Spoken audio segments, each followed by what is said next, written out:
Il y a 100 ans, jour pour jour, le soldat québécois Florian Philiatreau mourait à Namur quelques semaines après l'armistice. Ce matin, un hommage lui était rendu au cimetière de Belgrade, là où il est enterré, loin de sa famille et de sa patrie. On regarde le reportage Joël Janssens et Gilles-Antoine Mognotte.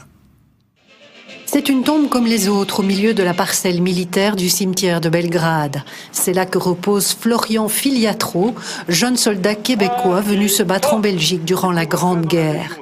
100 ans après sa mort, il a reçu aujourd'hui un hommage officiel très émouvant, en présence des autorités civiles et militaires, mais aussi de membres de sa famille, venus tous spécialement du Québec pour l'occasion. J'ai toujours été fière de porter le nom de Philiatreau, mais aujourd'hui, cette fierté est encore plus grande. Car je suis la seule personne de la famille qui a le privilège de pouvoir se recueillir sur sa tombe. On connaît peu de choses du soldat Philiatreau. Il s'est engagé en janvier 1918 à l'âge de 21 ans, a combattu dans le 22e bataillon canadien, puis décédera le 31 janvier 1919 d'une pneumonie à Namur. Sa famille a eu connaissance récemment de l'endroit où il reposait. Un vieux principe de famille, tout ce qui fait mal, on n'en parle pas, donc on oublie. C'est un petit peu leur philosophie des Philiatreau. Fait que donc, ça ne sait pas. On savait qu'il était décédé à la guerre, mais pas où. On connaissait pas le lieu ou quoi que ce soit.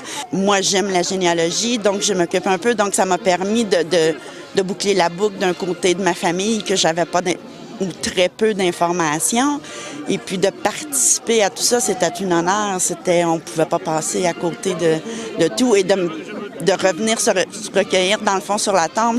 Mon père qui est décédé ça aurait été tout un honneur pour lui, donc c'est sûr que je le représente aujourd'hui, ainsi que mes frères et sœurs qui n'ont pas pu faire le voyage. L'hommage à Florian Philiatreau comportait aussi des messages de jeunes Namurois, futurs passeurs de mémoire. Des élèves de l'Athénée, par exemple, lui ont écrit une lettre. Florian, du haut de nos 18 ans, nous te connaissons peu et mal. Pourtant, nous nous sentons proches de toi, de ton destin, de ton parcours. C'est compliqué parce qu'on ne voulait pas rentrer dans le dramatique et dans une guerre qu'on n'a pas connue. Et puis, moi personnellement, on n'en parle pas non plus beaucoup à la maison, on en parle à l'école, mais voilà.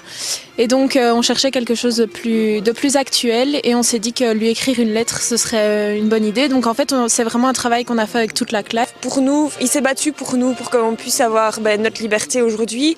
Et aujourd'hui, je pense que nous, on mène des combats qui sont totalement différents, mais qui sont des combats quand même sans armes, comme on le disait, mais qui restent importants pour pour notre avenir en fait, pour notre futur. La cérémonie s'est achevée par un dépôt de fleurs et par un moment de recueillement devant la tombe de Florian Philiatreau et de tous ses frères d'armes.